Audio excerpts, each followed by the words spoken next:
Kajian Kitab.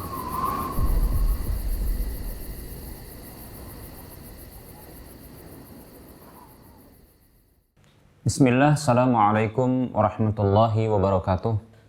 Innal hamdalillah nahmaduhu wa nasta'inuhu wa nastaghfiruh wa na'udzu billahi min shururi anfusina wa min sayyiati a'malina.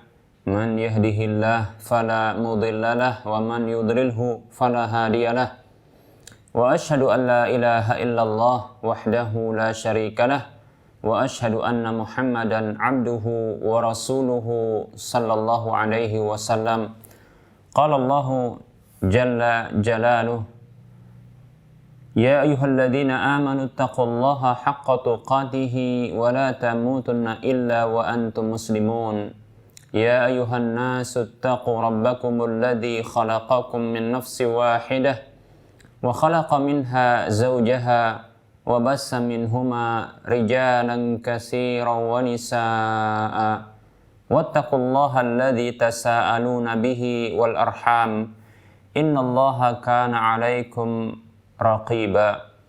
Ya ayyuhalladzina amanu taqullaha wa qulu qawlan sadida yuslih lakum a'malakum wa yaghfir lakum dhunubakum wa may yuti'illaha wa rasulahu faqad faza fawzan 'azima, amma ba'd. Fa inna asdaqal hadisi kitabullah wa khairal huda huda Rasulillah sallallahu alaihi wasallam wa syarral umuri muhdatsatuha wa kullu muhdatsatin bid'ah wa kullu bid'atin dhalalah wa kullu dhalalatin finnar. Para pemirsa Rosya TV dan para pendengar Radio Medan Mengaji rahimani wa rahimakumullah. Alhamdulillah, kita bersyukur kepada Allah Subhanahu wa taala atas semua nikmat dan kebaikan yang Allah Subhanahu wa taala telah berikan kepada kita. Kemudian kita ucapkan salawat dan salam untuk nabinya Muhammad sallallahu alaihi wasallam. Semoga Allah Subhanahu wa taala mewafatkan kita di atas ketaatan kepada Allah dan Rasulnya. Para muslim dan muslimat rahimani wa rahimakumullah. Berikutnya kita akan bahas, tentunya masih dalam pembahasan akidah tauhid. Kita akan sebutkan tentang sifat atau sikap tengah, ya, sikap pertengahan dari ahlu sunnah wal jamaah di antara kelompok-kelompok yang mereka menisbatkan dirinya kepada Islam namun tidak komitmen dengan prinsip-prinsip dasar di dalam ajaran Islam. Sikap tengah ahlu sunnah wal jamaah di antara para kelompok-kelompok yang mereka jauh dari ajaran Islam, baik itu dalam hal akidah ataupun yang lainnya. Baik para muslim rahimani wa rahimakumullah, kita dapatkan kelompok-kelompok di dalam Islam, mereka terkadang di satu sisi begitu berlebihan, namun di sisi yang lain ya mereka ada tindakan yang kurang. Di satu sisi begitu meremehkan, di sisi yang lain begitu berlebihan. Demikian. Maka ahlu sunnah wal jamaah adalah kelompok di dalam Islam yang sesungguhnya merekalah yang berpegang teguh dengan ajaran Rasulullah Sallallahu Alaihi Wasallam, sehingga terus mereka berada di atas sikap tengah, sikap pertengahan, sikap yang adil, sikap yang terbaik di antara kelompok-kelompok yang menisbatkan dirinya kepada Islam, namun mereka jauh dari ajaran Islam yang sesungguhnya. Di antara hal sikap tengah ahlu sunnah wal jamaah di antara kelompok-kelompok yang menisbatkan dirinya kepada Islam, berikut akan kita sebutkan poin-poinnya. Yang pertama adalah dalam masalah ibadah. Dalam masalah ibadah, Ahlussunnah wal Jamaah, sikap tengah mereka dalam masalah ini, masalah ibadah, ini sikap tengah di antara dua kelompok yang menisbatkan diri kepada Islam, yaitu contohnya kelompok Rafidhah, Syiah Rafidhah, dengan kelompok Syiah Ad-Duruz dan Nusairiyah, ya.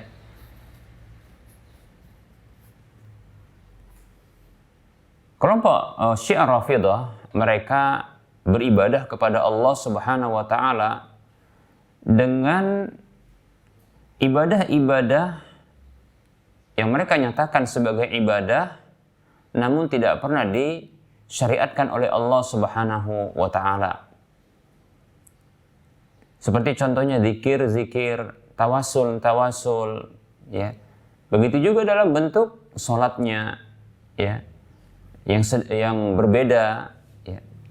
Begitu juga dalam merayakan hari raya, peringatan-peringatan yang jauh dari ajaran Islam. Begitu juga membangun kuburan lalu sholat di sisinya.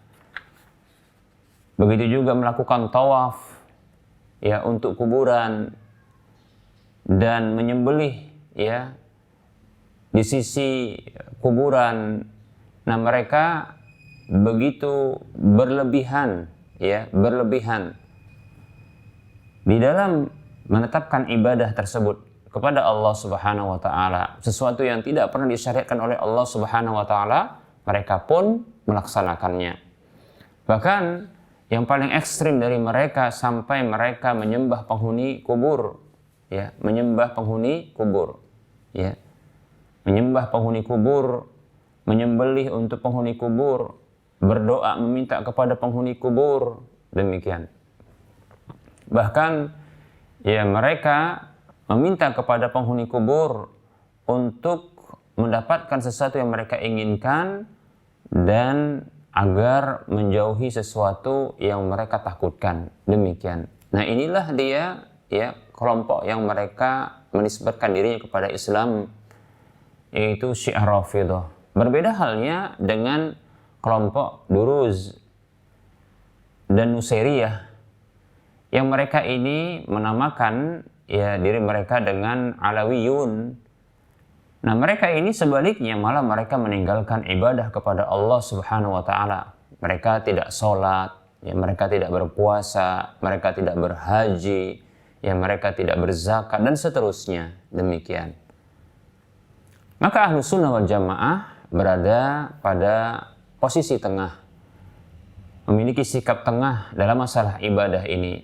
Ahlussunnah wal Jamaah mereka beribadah kepada Allah Subhanahu wa taala sesuai dengan apa yang datang di dalam Kitabullah Al-Quran dan sunnah Nabi SAW, petunjuk Nabi SAW yang tertuang di dalam hadis-hadis beliau yang sahih. Maka mereka tidak pernah meninggalkan apa yang Allah Subhanahu wa taala wajibkan kepada mereka dari ibadah-ibadah. Namun mereka tidak pernah mengarang-arang, tidak pernah mereka membuat inovasi di dalam urusan ibadah, dalam urusan amalan ibadah dari diri mereka sendiri. Karena mereka mengamalkan sabda Rasulullah sallallahu alaihi wasallam, "Man ahdasa fi amrina hadza ma laysa minhu fahuwa raddun."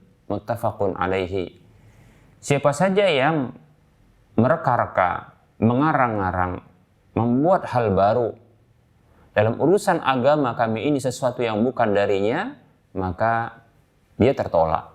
Demikian. Hadis riwayat Bukhari Muslim. Dalam riwayat Muslim disebutkan, "Man amila amalan laisa alaihi amruna fahuwa raddun." Siapa saja yang beramal dengan sebuah amalan yang tidak ada perintah kami padanya, maka tertolak. Oleh karenanya, untuk diterimanya sebuah amal, maka Ahlussunnah wal Jamaah mereka harus menghadirkan amalan tersebut sesuai dengan perintah Allah dan Rasulnya.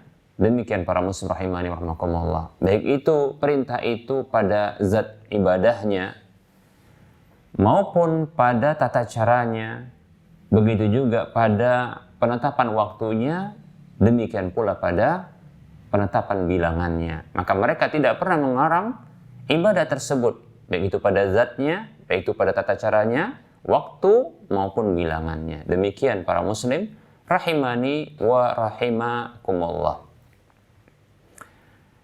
Dan Ahlussunnah wal Jamaah mereka mengetahui bahwasanya petunjuk Nabi adalah petunjuk yang terbaik. Demikian pula kitabullah Al-Quran adalah sebaik-baik dari kalam, sehingga mereka berpegang teguh dengan keduanya. Rasulullah Shallallahu Alaihi Wasallam bersabda, taraktu fikum syai'aini in tamassaktum bihima lan tadillu abada, al-kitabu was sunnah.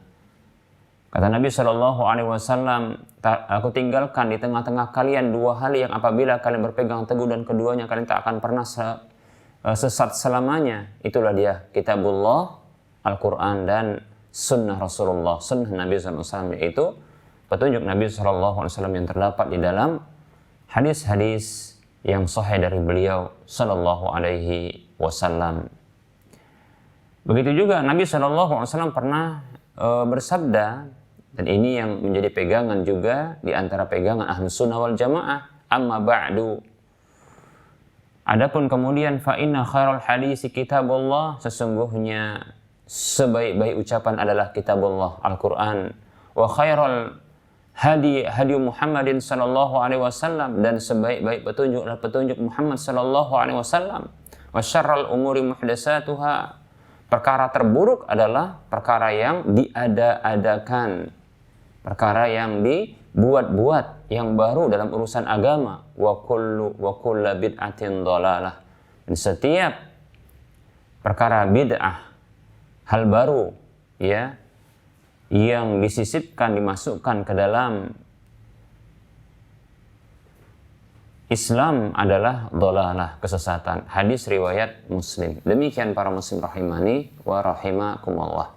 Sikap tengah Ahlussunnah wal Jamaah dalam urusan ibadah adalah mereka tidak akan pernah meninggalkan apa yang telah Allah Subhanahu wa taala tetapkan, begitu juga lewat lisan Rasulullah SAW dari ibadah-ibadah tersebut.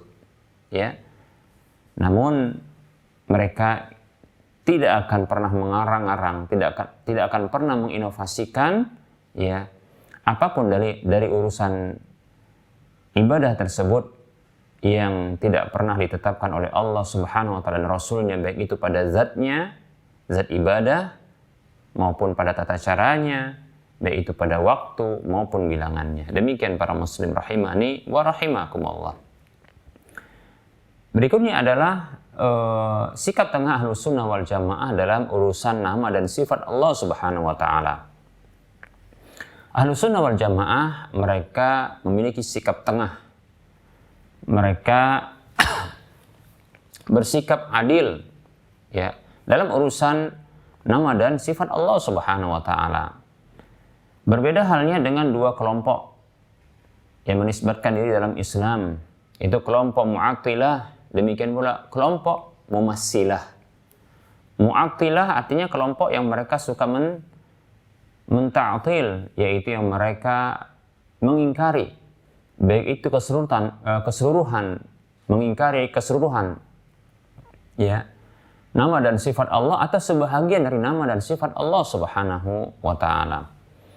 Adapun orang-orang Mumassilah, dari kata tamsil, adalah orang-orang yang mereka, kelompok yang mereka menyamakan Allah Subhanahu wa taala ya dengan ya makhluknya. Demikian para muslim rahimani wa rahimakumullah.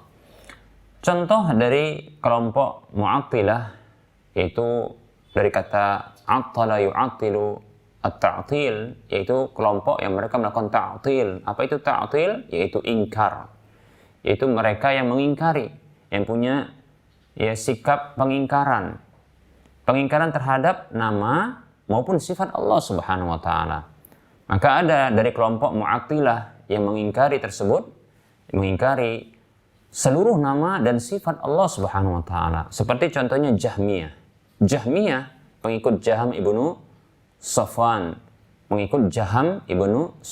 yang mereka ini mengingkari seluruh nama dan sifat Allah Subhanahu wa taala, sehingga Allah Subhanahu wa taala tidak memiliki nama menurut mereka, juga tidak memiliki sifat menurut mereka. Demikian. Adapun ada yang di antara kelompok Mu'attilah ini, yang melakukan kelompok Mu'attilah ini adalah kelompok yang mereka ini ya di antaranya mengingkari sifat-sifat Allah saja. Adapun nama-nama Allah SWT mereka tetapkan.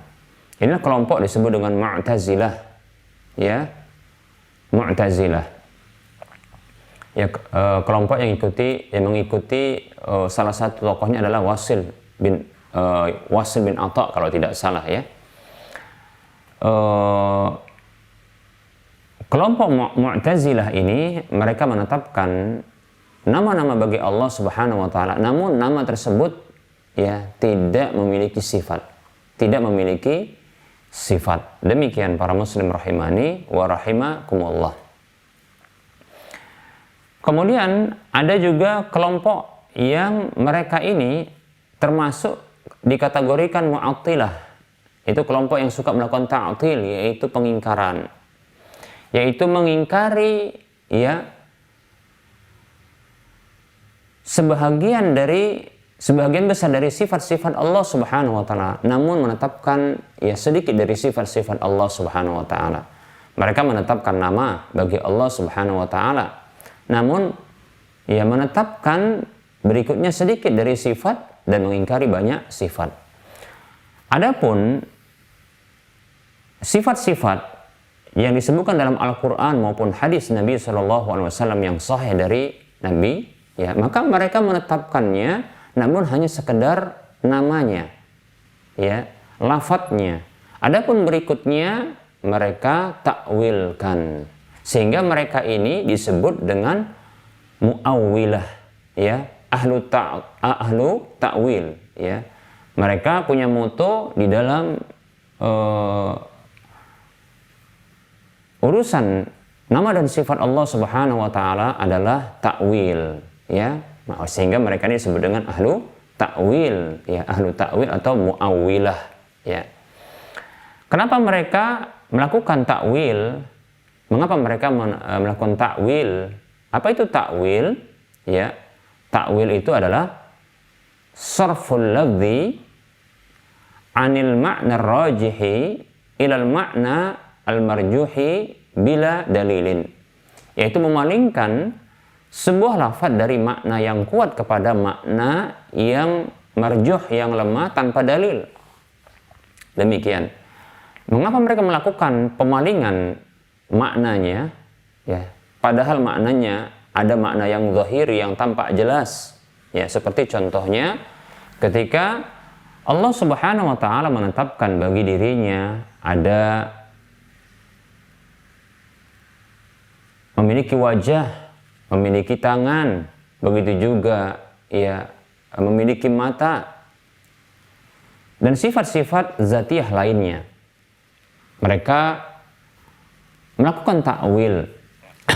Ketika Allah Subhanahu wa taala menetapkan ya sifat-sifat zatiyah bagi Allah Subhanahu wa taala, maka dikarenakan bagi mereka ketika mendengarkan sifat-sifat Allah Subhanahu wa taala seperti ini, itu sifat-sifat zatiyah seperti ini, ketika ditetapkan, maka terbayang dalam benak mereka kesamaan dengan ya makhluk, kesamaan dengan makhluk. Contohnya seperti tadi disebutkan dengan wajah, ya, kemudian tangan, begitu juga disebutkan dengan sifat mata, demikian. Kemudian ya ada juga sifat turun, ya, turun ke langit dunia, kemudian istiwa di atas arasy. Nah, ini perbuatan-perbuatan Allah, ya. Maka terbayang dalam benak mereka kesamaan dengan makhluk. Jadi ahlu takwil sebelum mereka mentakwil, ya, mereka terlebih dahulu jatuh kepada kesalahan dan pelanggaran penyamaan dengan makhluk dalam benak mereka. Karena hal seperti ini tidak layak bagi Allah Subhanahu wa taala, padahal kesalahannya adalah mereka ini ya terbayang atau membayangkan sifat-sifat Allah Subhanahu wa taala tersebut sama seperti makhluk. Nah, padahal tidak boleh disamakan. Namun demikianlah. Nah, tatkala ya disebutkan sifat-sifat dzatiyah atau contohnya adalah ya sifat-sifat fi'liyah Allah. Sifat-sifat perbuatan Allah Subhanahu wa taala seperti tadi ya istiwa di atas arasy-Nya, kemudian turun ke langit dunia ketika malam itu sepertiga dan seterusnya, maka pertama sekali kesalahan yang mereka lakukan ketika terjatuh ke dalamnya adalah mereka melakukan tasbih, yaitu tamsil, adanya keserupaan Allah Subhanahu wa taala tersebut dengan makhluknya. Demikian, seperti itu. Padahal ya Allah Subhanahu wa taala dan Rasulnya ya sudah melarang hal tersebut. Allah Subhanahu wa taala mengatakan laisa kamitslihi syai'un, tidak ada sesuatu pun yang serupa dengan Allah Subhanahu wa taala. Wala tadribullah, ya, wala tadribu lillahil amsal, jangan kalian buat ya adanya permisalan, adanya keserupaan bagi Allah Subhanahu wa taala. Demikian, sudah dilarang.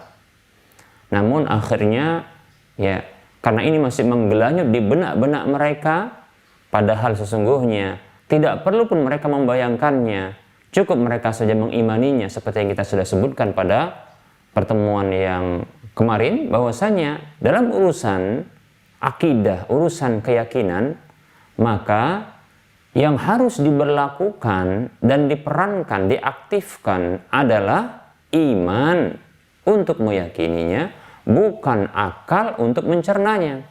Sehingga demikian, yang muncul adalah kesamaan, keserupaan dengan makhluk. Demikian. Padahal cukup untuk diimani, tidak perlu untuk dicerna, dipahami. Demikian, cukup diimani saja, karena akal kita tidak akan sanggup untuk memahaminya. Adapun mereka masih menggelanyut, mereka mencoba untuk memahaminya, mereka menggunakan akal dalam hal ini. Demikian, sehingga ini masih menggelanyut di dalam benak-benak mereka, dalam akal mereka. Yang terjadi berikutnya adalah mereka melakukan tindakan takwil. Apa itu? Dalil-dalil yang berbicara, dalil-dalil baik itu dalam Al-Quran maupun hadis Nabi SAW yang berbicara tentang sifat, nama dan sifat Allah Subhanahu wa taala, maka mereka takwil. Ketika akal-akal mereka mencoba untuk mencernanya namun tidak sanggup, akal mereka tidak mampu ya mencernanya. Bahkan ya yang ada hanyalah keserupaan dan kesamaan dengan makhluk, sehingga itu harus ditakwil seperti itu. Nah, itulah kesalahannya. Oleh karenanya ahlu takwil ini ya jatuh kepada dua kesalahan sekaligus. Yang pertama adalah ya menyamakan Allah Subhanahu wa taala ya dengan makhluk. Lalu mereka tepis itu, lalu mereka pun melakukan takwil, yaitu mencoba untuk ya melakukan tindakan kurang ajar dengan mentakwil. Ya mentakwil ya memalingkan ya lafaz yang syar'i dari Al-Quran maupun hadis Nabi SAW dari makna yang zahir, yang tampak nyata ya, yang mudah, kepada makna yang tidak diinginkan oleh Allah SWT dan Rasulnya. Demikian, tanpa dalil seperti itu. Baik para muslim rahimani wa rahimakumullah, apa alasannya tadi?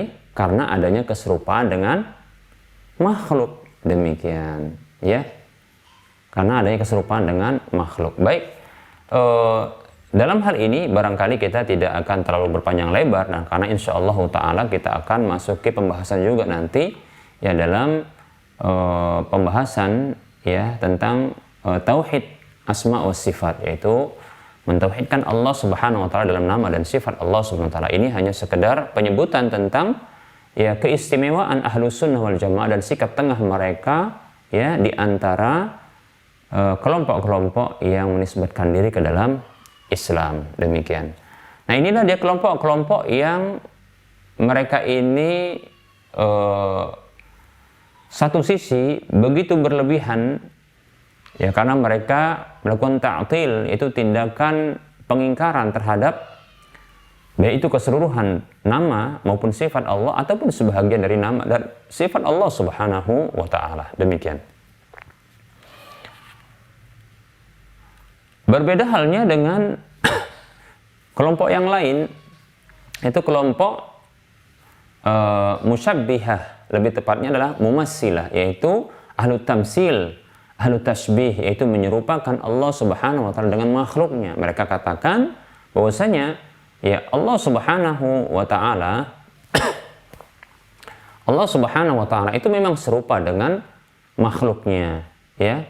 Memang Allah Subhanahu wa taala itu serupa dengan makhluknya. Mereka serupakan ketika ditetapkan, Allah menetapkan nama dan sifat seperti contohnya ya nama Ar-Rahman contohnya, maka mereka menyerupakan bahwasanya Ar-Rahman itu zat yang maha pengasih atau penyayang, ya, maka kasih sayang Allah Subhanahu wa taala sama seperti makhluknya, seperti itu, ya. Inilah dia ahlu tamsil, ahlu tashbih, ya, atau disebut juga dengan mumassilah atau mujassimah, ya.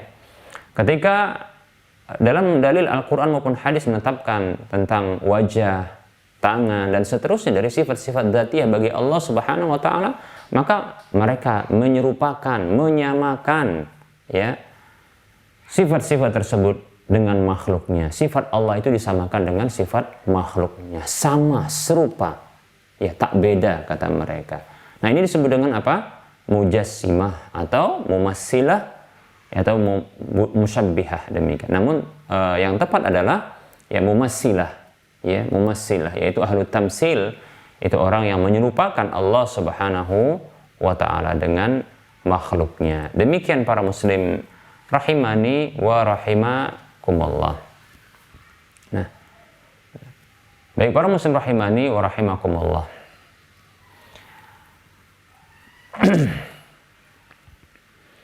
Kelompok mereka yang tadi melakukan mu'attilah, ya, yang mereka itu melakukan ta'til, kelompok mu'attilah itu kelompok ta'til yang suka melakukan tindakan ta'til, pengingkaran, ya, adalah kelompok yang berseberangan dengan ahlu tashbih atau tamsil, ya.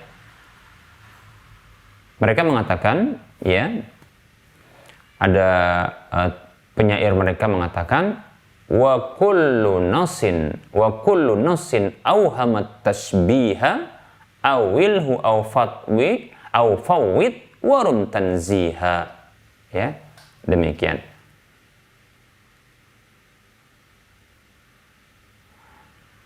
Ini disebutkan dalam kitab Jauharut Tauhid, ya, demikian, milik Ibrahim Al-Laqani, demikian. Disebutkan wa kullu nassin awhamat tashbiha, setiap dalil yang memberikan kesan tasbih, keserupaan dengan makhluk, gitu ya, maka awilhu, takwil dia itu, ditakwil dia, takwillah dia, atau fawid, serahkan dia urusannya sama Allah Subhanahu wa taala, itu maknanya. Kemudian warum tanziha, dan berikanlah, ya, atau lakukanlah tanzih, yaitu sucikan Allah Subhanahu wa taala. Jadi sesungguhnya niat baik, ya, dari kelompok-kelompok yang mereka melakukan pengingkaran baik itu seluruh nama maupun sifat Allah atau sebahagiannya, sesungguhnya mereka punya niat baik, ya, niat baik, yaitu mereka ingin, ya, ingin mensucikan Allah Subhanahu wa taala, ya, ingin mensucikan Allah Subhanahu wa taala. Namun niat baik ini ternyata tidak diiringi dengan cara yang baik, itu sayangnya, ya. Niat baik ini, ya, tidak diiringi dengan cara yang baik. Karena untuk kebenaran dari sebuah tindakan, ya, sebuah amalan, ya, maka harus dibutuhkan dua hal, yaitu niat baik, begitu juga cara yang baik. Seperti itu, ya. Untuk kebaikan sebuah amalan, maka harus ada dua hal, yaitu niat baik dan cara yang baik. Untuk benarnya sebuah amalan, maka harus benar, ya, harus niat benar dan cara juga benar. Demikian para muslim rahimani wa rahimakumullah. Nah, di sini niat bagus, yaitu untuk mensucikan Allah Subhanahu wa taala. Hanya saja cara yang digunakan adalah, ya, menggunakan akal di dalam pensucian Allah Subhanahu wa taala tersebut. Sehingga ini malah jatuh kepada kesalahan dan pelanggaran yang lainnya. Demikian para muslim rahimani wa rahimakumullah. Orang-orang yang tadi kita sebutkan, yang disebut dengan mu'awwilah, orang-orang yang melakukan takwil, ya. Ini juga bahagian dari tadi kita sebutkan adalah orang-orang mu'attilah, ya, orang-orang yang suka melakukan ta'til, yaitu pengingkaran, namun mengingkari, ya, sebagian besar dari sifat-sifat Allah Subhanahu wa taala. Mengapa mereka mengingkari sebagian besar dari sifat-sifat Allah? Karena mereka menetapkan sedikit dari sifat-sifat tersebut, ya, yaitu menerima lafaz sekaligus, ya, makna dari sifat itu. Demikian. Adapun sifat-sifat yang lain yang mereka ingkari adalah hanya mereka menerima lafadznya saja, ya, seperti, ya, wajah Allah, ya, seperti ungkapan wa yabqa wajhu rabbika dzul jalali wal ikram, wa yabqa wajhu rabbika, dan kekalah wajah Rabbmu dzul jalali wal ikram, zat yang memiliki keagungan dan kemuliaan. Demikian. Nah, wajah, sifat wajah ini mereka terima lafadznya, namun mereka tolak maknanya. Demikian, seperti itu. Begitu juga tangan, ya, begitu juga, ya, contohnya kaki, dalam hadis disebutkan demikian, ya, dan seterusnya, ya. Ini sebab mengapa, ya, ahlu takwil, ya, orang-orang suka mentakwil ini, ya, mereka ini jatuh ke dalam takwil karena tadi sudah kita sebutkan, mereka terlebih dahulu jatuh ke dalam apa? Jatuh ke dalam, ya, penyamaan sifat Allah Subhanahu wa taala dengan sifat makhluk. Demikian, ya, seperti itu. Karena kesalahannya mereka menggunakan akal, ya, terbayang dalam benak mereka. Demikian, ya, sehingga mereka mengatakan, ya, in asbatna hadhihi sifati faqad syabbahna Allah bi khalqihi, ya, apabila kita tetapkan sifat-sifat ini, maka sungguh kita telah serupakan Allah dengan makhluknya. Seperti itu. Karena sesungguhnya karena mereka menggunakan akal, sehingga muncul dalam benak mereka seperti itu. Demikian para muslim, ya. Lalu mereka hendak mensucikan Allah. Tidak mungkin, ya, Allah serupa dengan makhluknya. Sehingga sifat-sifat ini pun sifat-sifat yang menurut mereka ini ada keserupaan dengan makhluk, ini mereka tolak. Mereka tolak apanya? Mereka tolak, ya, sifat yang dikandung di dalam, ya, makna yang dikandung dalam sifat tersebut, sehingga lafadz yang mereka terima, adapun, ya, maknanya mereka tolak. Demikian, sehingga wajah itu bagi mereka bukan wajah Allah yang hakiki, tangan tersebut bukan tangan Allah yang hakiki. Demikian pula, ya, mata bukanlah mata Allah yang hakiki. Demikian pula, ya, kaki itu bukan kaki Allah yang hakiki. Turun itu bukan turun Allah yang hakiki. Demikian, seperti itu, ya. Istiwa juga bukanlah istiwa Allah yang hakiki, namun mereka pun mentakwilkan dengan takwil-takwil yang lain. Seperti itu para muslim rahimani wa rahimakumullah. Demikian, ya. Padahal ahlus sunnah wal jamaah para muslim rahimani wa rahimakumullah, ya, ketika mendapatkan ini ahlus sunnah wal jamaah, sikap tengah ahlus sunnah wal jamaah di antara dua kelompok, ya, ini tadi kelompok disebut dengan kelompok, ya, mu'attilah yang suka melakukan ta'til, yaitu pengingkaran terhadap, ya, baik itu keseluruhan dari nama maupun sifat Allah atau sebahagiannya. Dengan kelompok yang lain melakukan, ya, ahlut tasbih atau ahlut tamsil, mumassilah, musyabbihah, yang mereka menyerupakan Allah Subhanahu wa taala dengan makhluknya. Ya.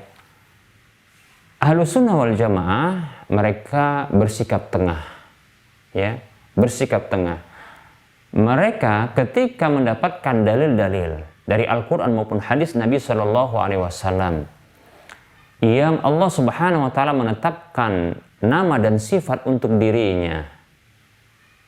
Begitu juga Nabi Muhammad, Nabi kita Muhammad Sallallahu Alaihi Wasallam, ya, yang mendapatkan wahyu dari Allah Subhanahu Wa Taala menetapkan nama dan sifat bagi Allah Subhanahu Wa Taala. Maka ahlus sunnah wal jamaah pun menetapkannya pula, ditetapkan oleh ahlus sunnah wal jamaah. Demikian, ya, ditetapkan tanpa melakukan tasbih. Tanpa melakukan tasbih. Apa itu tasbih? Tanpa melakukan penyerupaan, atau tamsil, tanpa melakukan penyerupaan. Bahwasanya nama-nama dan sifat-sifat Allah Subhanahu wa taala tersebut, ya, adalah nama dan sifat yang hakiki bagi Allah Subhanahu wa taala. Ya. Yang tidak serupa dengan makhluknya.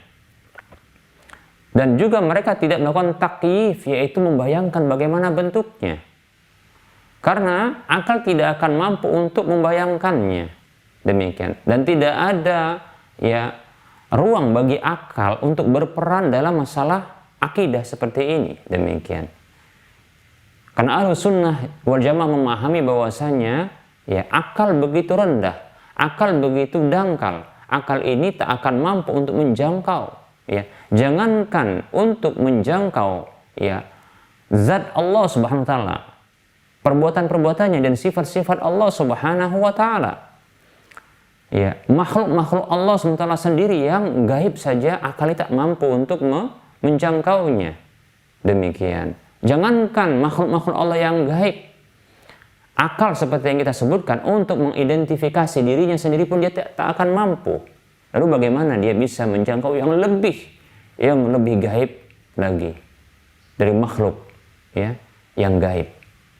Nah, para muslim rahimani wa rahimakumullah, oleh karenanya, ya, bagi ahlus sunnah wal jamaah, akal tidak memiliki peran di dalam, ya, sedikit pun di dalam, ya, penetapan akidah. Demikian para muslim rahimani wa rahimakumullah. Jadi bagaimana, ya, ketika ada dalil-dalil dari Al-Quran maupun hadis Nabi SAW yang sahih dari beliau yang menetapkan nama, karena Allah sendiri menetapkan, ya, bagi dirinya nama dan sifat tersebut.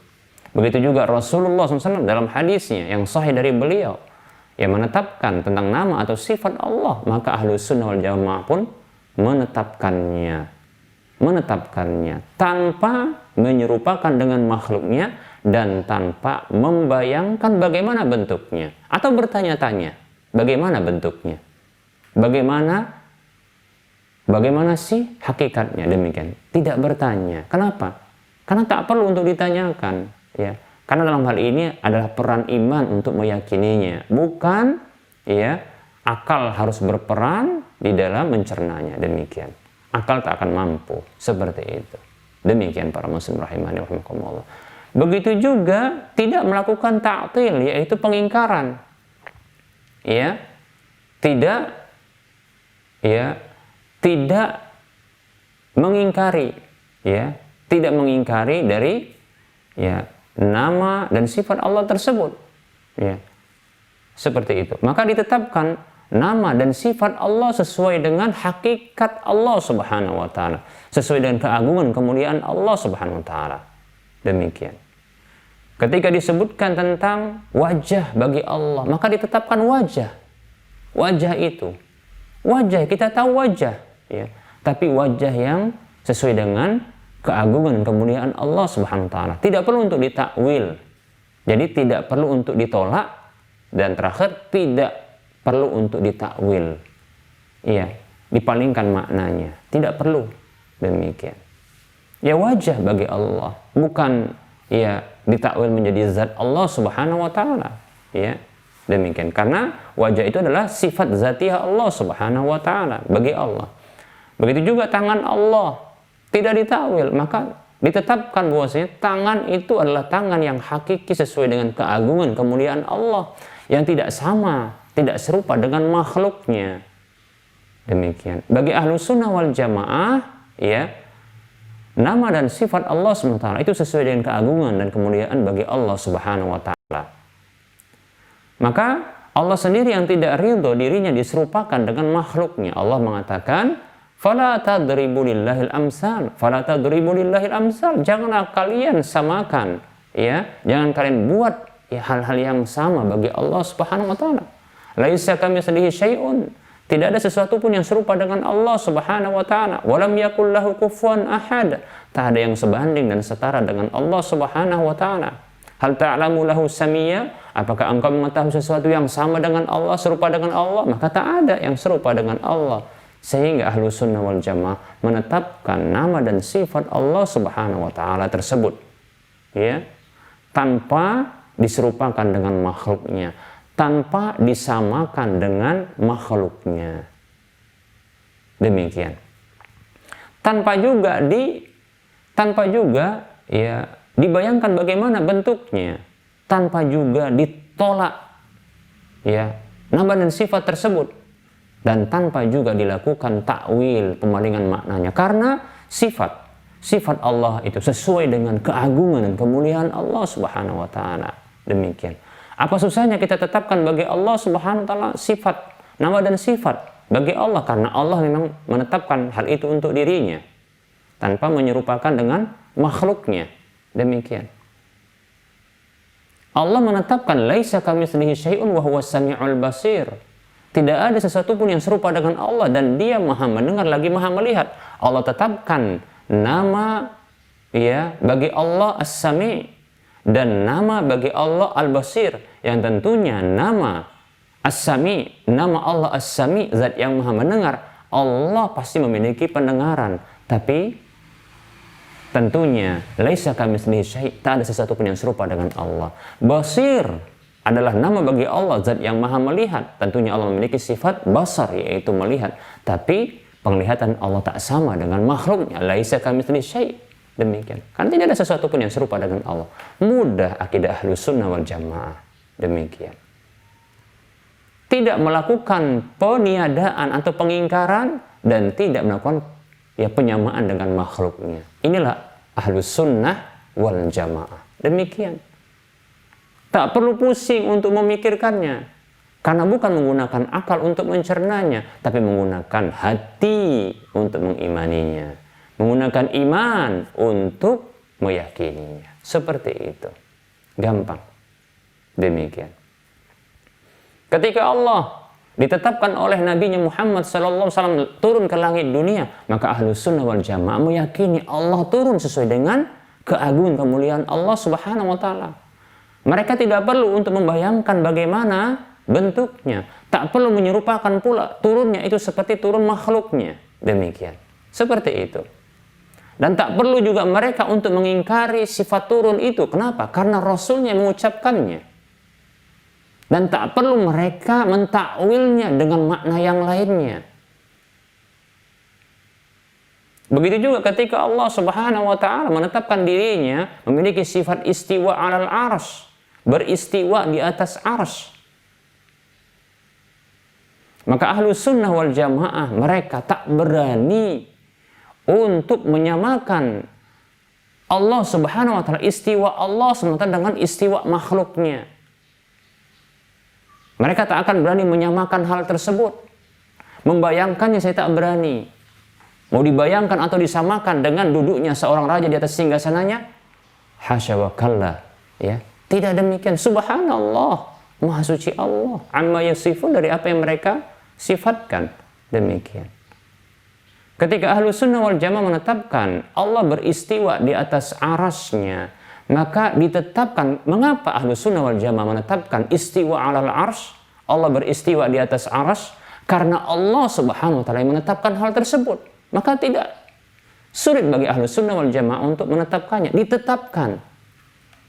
Ditetapkan bagaimana? Ditetapkan bahwasanya itu tidak serupa dengan makhluknya. Dan tidak perlu bagi mereka untuk membayangkannya.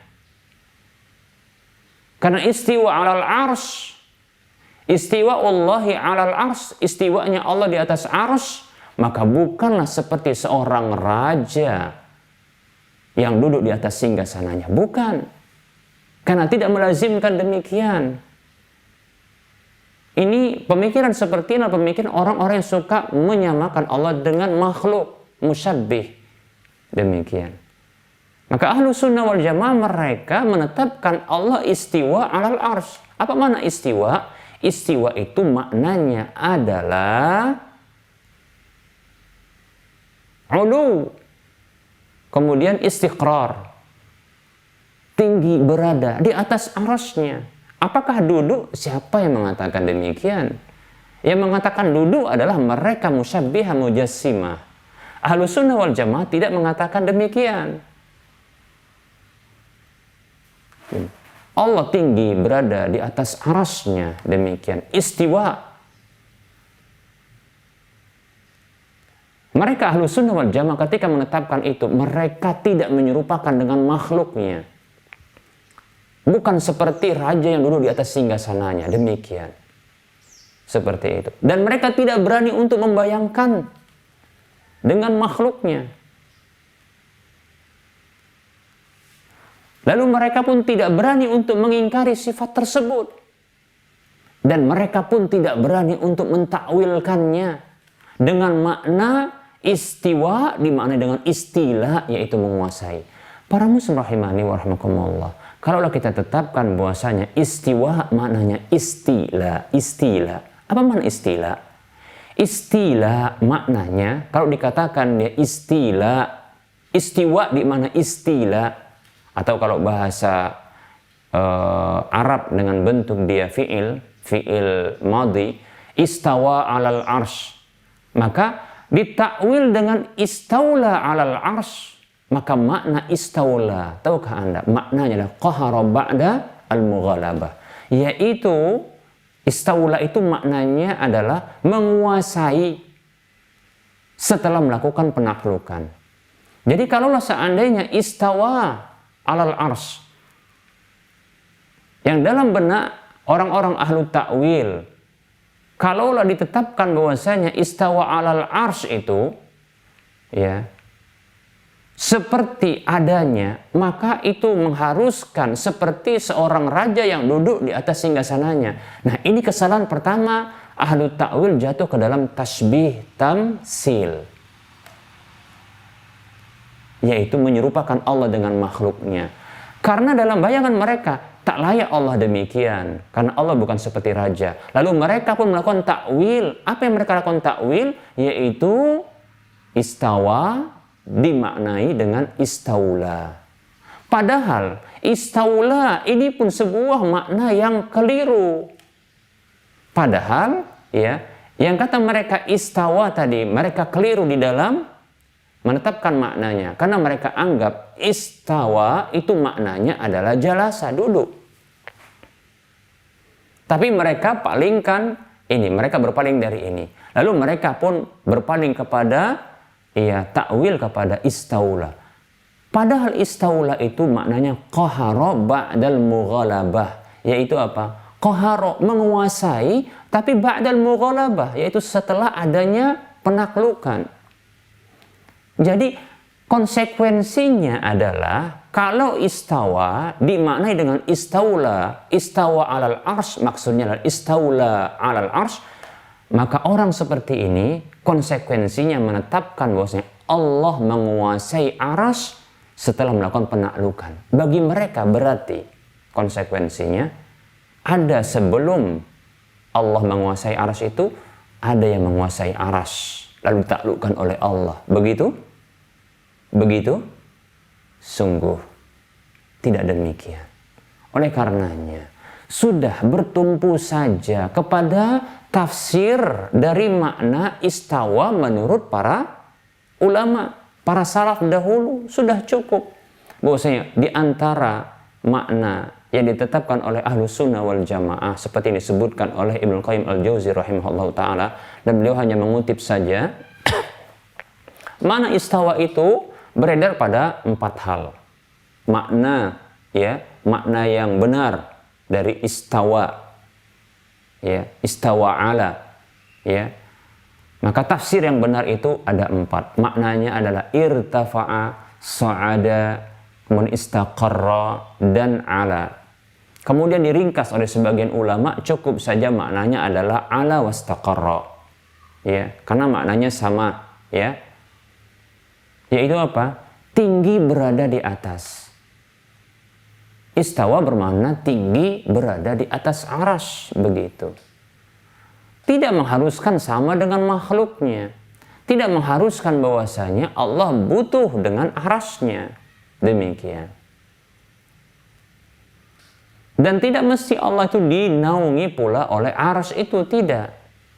Demikian para muslim rahimani wa rahimakumullah. Seperti itu, ya. Maka Ahlus Sunnah wal Jamaah, mereka ketika mendapatkan Allah Subhanahu wa taala dalam Al-Qur'an menetapkan untuk dirinya nama dan sifat bagi dirinya. Demikian pula di dalam hadis-hadis Rasulullah sallallahu alaihi wasallam, ya. Yang sahih dari beliau hadis tersebut, Nabi sallallahu alaihi wasallam menetapkan nama dan sifat bagi Allah Subhanahu wa taala, maka Ahlus Sunnah wal Jamaah pun mereka menetapkannya tanpa menyamakan dengan makhluknya, tanpa membayangkan, ya, hal tersebut dengan makhluk-makhluknya, dan tak mau bertanya. Mereka tak akan bertanya, ya, yang menunjukkan akal itu hendak dimasukkan ke dalam ranah ini. Maka Ahlus Sunnah wal Jamaah tak akan pernah bertanya-tanya bagaimananya, kaifa wa kaifa, tidak, ya. Dan Ahlus Sunnah wal Jamaah tidak akan berani untuk menolak dan mengingkari, ya, sedikit pun dari nama dan sifat Allah Subhanahu wa taala tersebut.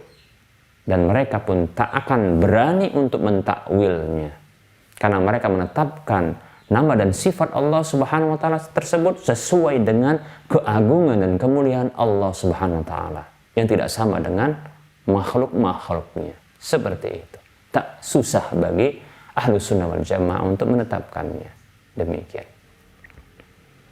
Allah punya wajah, makhluk punya wajah, tapi tak sama dan tak serupa. Jangankan wajah Allah dengan wajah makhluk satu dengan yang lainnya saja, ya, satu makhluk dengan yang lain tidak mau diserupakan. Demikian. Kita punya wajah, monyet punya wajah, tapi kita tidak akan mau wajah kita disamakan dengan wajah monyet. Demikian. Wajah kera. Seperti itu. Andaikan pun ditanya kera itu, mungkin pun dia tak akan mau disamakan dengan wajah manusia. Demikian. Ya. Dan tidaklah sama wajah manusia dengan wajah, contohnya adalah hewan-hewan berkaki 2, seperti itu. Bahkan mungkin hewan-hewan yang lainnya tidak akan, ya, tidak sama dan tidak akan mau disamakan. Demikianlah Allah Subhanahu wa taala juga memiliki sifat-sifat yang sama dalam nama namun berbeda dari sisi hakikat. Ya. Allah sendiri yang menyebutkan, ya, nama dan sifat tersebut atau sifat-sifat tersebut, sifat-sifat dzatiyah. Allah nak sebutkan walaupun sama dalam nama namun berbeda dari sisi hakikat. Karena Ahlus Sunnah mereka mengatakan bahwasanya, ya,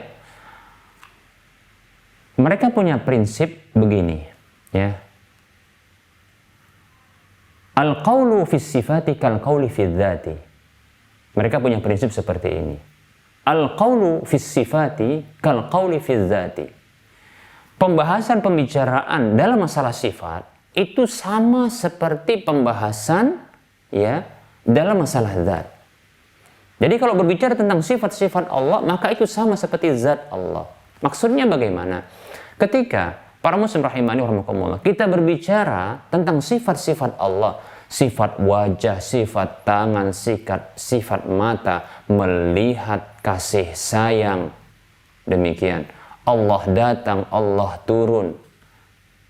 Dan sifat-sifat yang lain yang Allah Subhanahu wa taala tetapkan untuk dirinya, demikian pula ditetapkan oleh Nabi-Nya Muhammad sallallahu alaihi wasallam dalam hadis yang sahih. Maka pembahasan ini sama seperti ketika berbicara tentang zat Allah. Yaitu apa? Bahwasanya zat, makhluk punya zat, Allah punya zat. Namun zat makhluk tak akan pernah sama dengan zat Allah. Zat Allah tak akan pernah sama dengan zat makhluk. Maka demikian pula lah sifat-sifat Allah itu tak sama seperti sifat makhluknya. Cukup ditetapkan saja, tapi tidak ada kesamaan. Demikian. Ketika kita mampu untuk menetapkan zat Allah yang tidak sama dengan zat makhluk, padahal sama-sama punya zat, maka demikian pula pembahasannya dalam masalah sifat. Allah punya sifat yang tak sama seperti sifat makhluk. Ketika Allah menyebutkan dirinya punya wajah, maka Allah punya wajah yang hakiki sesuai dengan keagungan kemuliaan Allah, yang tidak sama dengan wajah manusia sesuai dengan kemanusiaannya. Begitu caranya. Baik para muslim rahimani wa rahimakumullah. Barangkali ya ini pembahasan ya. Kita baru sebutkan dua dari sikap tengah Ahlussunnah wal Jamaah dalam pembahasan yang pertama ya, kita sudah sebutkan tentang ya dalam pembahasan masalah ibadah, begitu juga tentang nama-nama dan sifat Allah Subhanahu wa taala. Ada poin yang lain seperti ada 3 poin yang akan kita sebutkan, seperti contohnya dalam masalah takdir, begitu juga dalam masalah dalil-dalil yang berisi atau bermuatan ancaman ataupun janji, begitu juga tentang sahabat Nabi SAW. Nah, kita akan sebutkan insyaAllah ta'ala pada waktu mendatang sikap tengah Ahlussunnah wal Jamaah dalam masalah ini, insyaAllah ta'ala ya. Baik para muslim rahimani wa rahmakumullah, kita cukupkan dulu untuk penyampaian materi. Kita akan lanjutkan dengan sesi soal jawab.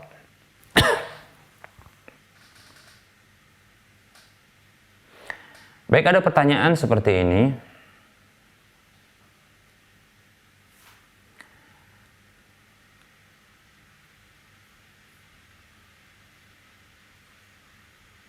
Pertanyaan Ustadz, di antara keutamaan para nabi bahwa para nabi hidup di dalam kuburan mereka dalam kondisi sholat. Rasulullah bersabda, disebutkan begini, al-anbiya'u ahya'u fi quburihim yusallun. Para nabi itu hidup dalam kuburan mereka, mereka sholat. Hanya saja ya, hadis seperti ini nggak disebutkan derajatnya. Ini satu pertanyaannya ya. Kemudian pertanyaan berikutnya, bukankah di kisah yang masyhur tentang Isra dan Mi'raj dikisahkan bahwa Rasulullah SAW bertemu dengan beberapa nabi dan rasul di tingkatan langit sebelum Sidratul Muntaha? Siapakah yang ditemui Rasulullah SAW ini, Ustadz? Apakah roh para nabi? Lalu siapakah yang melakukan sholat di kuburan itu, Ustadz? Jika memang hadisnya sahih, ya. Baik, ini pertanyaannya. Baik ya, ini berarti masalah akidah ini ya. Baik, kita akan jawab. Ya, hadis yang disebutkan tadi, Nabi SAW bersabda, al-anbiya'u ahya'un fi quburihim yusallun. Ya. Yang artinya para nabi itu mereka hidup dalam kuburan-kuburan mereka, maksudnya dalam alam kubur mereka, mereka itu salat. Rawahu Abu Ya'la an Anasin Ibni Malikin. Ini hadisnya diriwayatkan oleh Imam Abu Ya'la dari sahabat Anas bin Malik radhiyallahu anhu, dan ini hadisnya hadis yang sahih, disahihkan oleh Syekh Al-Albani rahimahullahu taala dalam Sahihul Jami' dengan nomor urut hadis 2790. Jadi hadisnya sahih ya. Demikian. Baik, pertanyaan yang kedua, berarti hadisnya sahih ya. Para nabi mereka punya kelebihan, yaitu mereka sholat ya, mereka itu hidup dan sholat di alam kubur mereka. Bagaimana bentuknya? Nah, kembali kita katakan bahwa ini kan masalah gaib ya. Ini masalah gaib ya. Dan alam juga berbeda. Alam ini berbeda ya. Maka jangan gunakan akal dalam masalah ini. Kalau kita gunakan akal, jujur kita katakan, kita pusing untuk memikirkannya. Nah, dalam masalah gaib yang sesuatu yang tidak bisa kita lihat, karena alam sudah berbeda. Ya, alam sudah berbeda. Ini alam sudah masuk kepada alam barzakh, alam yang dia ada pembatasnya, yang tidak bisa kita memasukinya kecuali kalau sudah kita juga berpisah antara raga dengan roh. Demikian. Baik para muslim rahimani wa rahimakumullah, oleh karena jangan gunakan akal. Ya. Tapi gunakan iman untuk meyakininya. Jangan gunakan akal untuk mencernanya. Awas, gila nanti, ya. Baik para muslim rahimani wa rahimakumullah. Perhatikan para muslim rahimani wa rahimakumullah. Memang dalam hadis Isra Mi'raj disebutkan memang ya ketika Rasulullah sallallahu alaihi wasallam Isra itu artinya memperjalankan. Jadi Allah Subhanahu wa taala memperjalankan, yang disebutkan Isra itu, Isra dan Mi'raj ini dua hal. Isra, Mi'raj. Isra artinya memperjalankan, Mi'raj artinya menaik. Mi'raj itu naik. Ya. Mi'raj itu tempat naik, ya begitu ya. Isra itu memperjalankan, pertama sekali adalah perjalanan dari Makkah menuju Baitul Maqdis atau Baitul Muqaddas. Ya, demikian. Yang ada di Syam. Baik para muslim rahimani wa rahimakumullah, menurut pendapat yang kuat dan tepat adalah, walaupun di sini ada perbedaan pendapat di kalangan para ulama, pendapat yang kuat bahwasanya ya Rasulullah SAW itu Isra sekaligus Mi'raj itu dengan ruh sekaligus jasad. Itu menurut pendapat yang tepat, ya. Karena Allah mengatakan Subhanalladzi asra bi'abdihi sampai akhir ayat. Ya, surah Al-Isra ayat 1 sampai akhir ayat itu disebutkan Maha suci Allah Subhanahu wa taala asra bi'abdihi, yang memperjalankan bi'abdihi dengan hamba. Kalimat abdun, abdihi, hamba, ya. Tidaklah dikatakan hamba kecuali terkumpul pada hamba tersebut raga dan jiwa, jiwa dan raga. Demikian. Kalau dia hanya raga saja maka dia mayit. Kalau jiwa saja maka itu roh. Demikian. Nah, bila berkumpul antara roh dan jasad, ya, maka itulah dia abdun. Demikian, ya. Oleh karena pendapat yang kuat ini dia, ya, Rasulullah SAW ini bertemu dengan diperjalankan oleh Allah Subhanahu wa taala itu dengan jiwa dan raga, roh dan jasad beliau. Demikian para muslim rahimani rahimakumullah.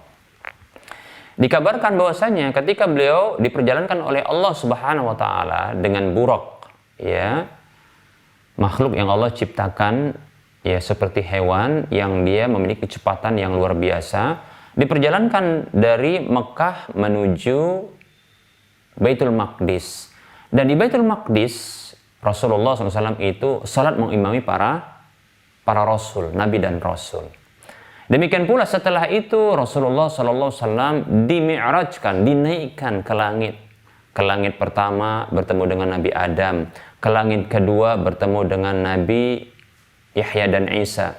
Ya, kemudian ke langit ketiga bertemu dengan Nabi Yusuf.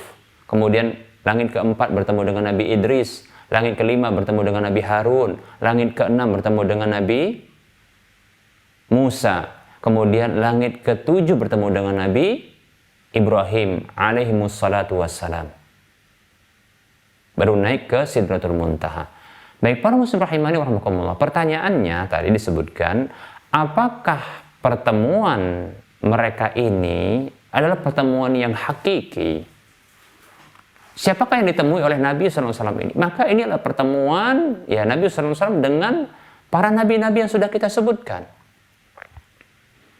Bukankah dalam hadis yang sahih tadi disebutkan bahwasanya para nabi-nabi mereka itu berada di alam barzakh. Ya, di alam barzakh. Demikian. Dalam kondisi mereka sholat di alam kubur mereka. Baik para muslim rahimani wa rahimakumullah, maka kita katakan sungguh Allahu ala kulli syai'in qadir. Allah itu maha berkuasa atas segala sesuatu. Allah maha mampu untuk melakukan apa yang dia inginkan. Fa'alul lima yurid. Allah itu maha mampu untuk melakukan apa yang dia inginkan. Baik para muslim rahimani wa rahimakumullah, ya tentunya di antara kemampuan yang Allah miliki, kemampuan yang Allah kita miliki, yang itu diceritakan oleh Nabi SAW sendiri. Kisahnya, di mana beliau SAW bertemu dengan nabi-nabi. Yang sebelumnya ketika di Masjidil Aqsa beliau mengimami para nabi dan rasul, kemudian bertemu dengan nabi-nabi yang sudah kita sebutkan di langit pertama, kedua, ketiga, keempat, kelima, dan ke-6 serta ke-7. Masing-masing nabi tersebut. Bukankah mereka berada dalam alam barzakh? Betul, mereka berada dalam alam barzakh. Namun Allah Subhanahu wa taala mampu untuk mempertemukan Nabi kita Muhammad SAW dengan nabi-nabi dan rasul yang telah wafat tersebut di langit. Di masing-masing langit yang sudah kita sebutkan. Mampu. Apakah mengharuskan kosongnya kuburan mereka? Wallahu ta'ala alam. Jangan Anda berpikir di sana. Jangan Anda berpikir. Pertama, itu tidak disebutkan. Maksudnya, tidak disebutkan keharusan seperti itu, bahwa itu kosong. Jadi kenapa Anda harus berpikir tentang hal tersebut? Cukup Anda yakini bahwasanya mereka para nabi-nabi itu dipertemukan oleh Allah Subhanahu wa taala dengan Nabi kita Muhammad SAW di langit-langit tersebut. Sebelumnya tadi di Masjidil Aqsa. Mampu bagi Allah untuk menghadirkan mereka di Masjidil Aqsa, kemudian di langit-langit tersebut. Sebagaimana Allah Subhanahu wa taala mampu ketika juga Isra Mi'raj. Ya. Rasulullah SAW itu masuk ke dalam surga, masuk juga ke dalam neraka. Masuk ke dalam surga, masuk ke dalam neraka. Melihat bagaimana orang-orang disiksa di dalam neraka. Dan orang-orang mendapatkan kenikmatan di surga. Semoga Allah Subhanahu wa taala memasukkan kita ke dalam surga, amin. Dan menjauhkan kita dari neraka, amin. Ya. Hanya saja para muslim rahimani wa rahimakumullah. Padahal yang kita tahu bahwasanya saat ini ya, belum ada penghuni surga dan penghuni neraka dari kalangan manusia dan jin. Mengapa? Karena alam dunia belum berakhir. Belum masuk ke dalam alam ya, alam akhirat. Belum ada tahapan-tahapan alam akhirat. Belum ada tiupan sangkakala 1, 2. Belum ada hari berbangkit, belum ada hari berkumpul, ya. Belum ada waktu dihisab, ditimbang, sampai nanti seterusnya tahapan-tahapan akhirat ini menuju surga atau neraka. Belum ada. Belum masuki waktu masa seperti itu, tahapan-tahapan seperti itu. Namun Allah mampu untuk menghadirkan hal itu semua ketika Rasulullah SAW itu Isra dan Mi'raj. Mi'raj ke langit. Mampu bagi Allah Subhanahu wa taala. Allah mampu ya, untuk menghadirkan hal itu semua. Mampu. Tidak sulit bagi Allah Subhanahu wa taala. Padahal itu akan terjadi nanti. Terjadi nanti. Tapi Allah mampu untuk menghadirkannya. Lalu apakah Allah tidak mampu untuk menghadirkan para nabi dan rasul di langit-langit yang sudah kita sebutkan tadi untuk bertemu dengan Nabi Muhammad SAW?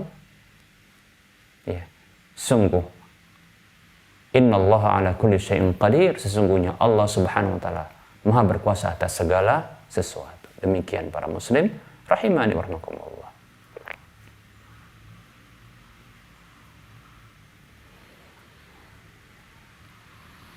Baik para muslim rahimani wa rahimakumullah, saya kira waktunya sudah terlewatkan ya. Sudah lewat waktunya, kita cukupkan saja untuk penyampaian materinya. Insyaallah ta'ala kita akan lanjutkan pada waktu mendatang. Tentunya ada kekeliruan dan kesalahan serta kekurangan dalam penyampaian, baik itu dalam penyampaian materi maupun menjawab pertanyaan. Kepada Allah Subhanahu wa taala saya mohon ampun, kepada para pemirsa dan pendengar sekalian saya mohon maaf. Insyaallah ta'ala kita bertemu kembali di waktu dan kesempatan yang berikutnya. Wassallallahu ala Muhammad wa ala alihi wa ashabihi ajma'in. Subhanakallahumma wa bihamdika asyhadu an la ilaha illa anta astaghfiruka wa atubu ilaika walhamdulillahi rabbil alamin. Wassalamualaikum warahmatullahi wabarakatuh. wabarakatuh.